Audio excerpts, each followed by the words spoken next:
welcome back to another video, and today we're talking about a very diverse group of Christians who fall under the apostolic family tree. And we're talking about the Oriental Orthodox churches. Now that's just a centralized name, and they'll have their own stories and their own histories. Now the Coptic Orthodox Church, I think, is really cool. They're all awesome. They all have this historic value to them. First, we'll go over who founded each of them. We'll talk about what makes them different from Western Christians and the Eastern Orthodox. So, the Coptic Orthodox Church, which is in Alexandria, I think it was where it started. St. Mark, the evangelist, founded. Obviously, he wrote the Gospel of Mark.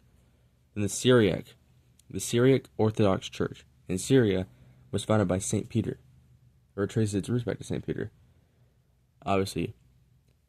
And then the Armenian Apostolic Church, which, Armenia being where it is and staying a Christian country, the sea of non-Christian nations around it, very tough people. It was founded, or it draws its roots back to St. Thaddeus and then Bartholomew. Thaddeus is Jude.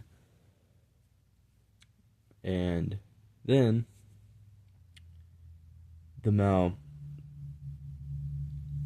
there's Malankara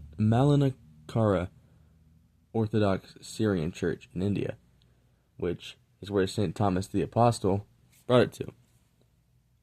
And the final one, a very interesting one, is the Ethiopian Orthodox Tewahedo Church. If I'm butchering the pronunciation, I'm sorry. Which traces its roots back to St. Matthew, who was another evangelist. That's like some people, I know they venerate him as the 12th apostle, which everybody does in Christianity, but some say he was a part of the evangelization of Africa, too. Now, what makes all these different churches different from Eastern Orthodoxy and Catholicism and Protestantism is they're non-Chalcedonian, which means they didn't accept the Council of Chalcedonia. They do accept the Councils of Nicaea, Constantinople, and Ephesus.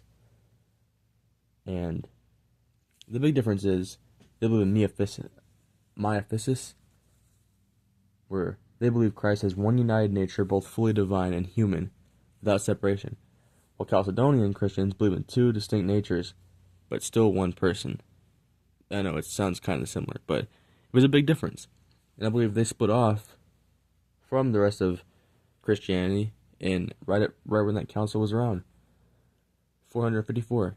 So that's basically the big difference with them.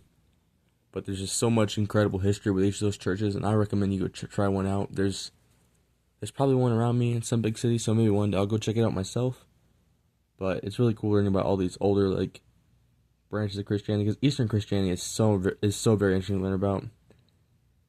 And next episode, we're going to talk about the Assyrian Church of the East, which will be our last apostolic church to cover. And then we'll go back to the Protestants, which I think I'll cover the Presbyterians first. So, stay tuned for that. I love you guys. Through the grace of Christ, stay blessed. See you in the next one.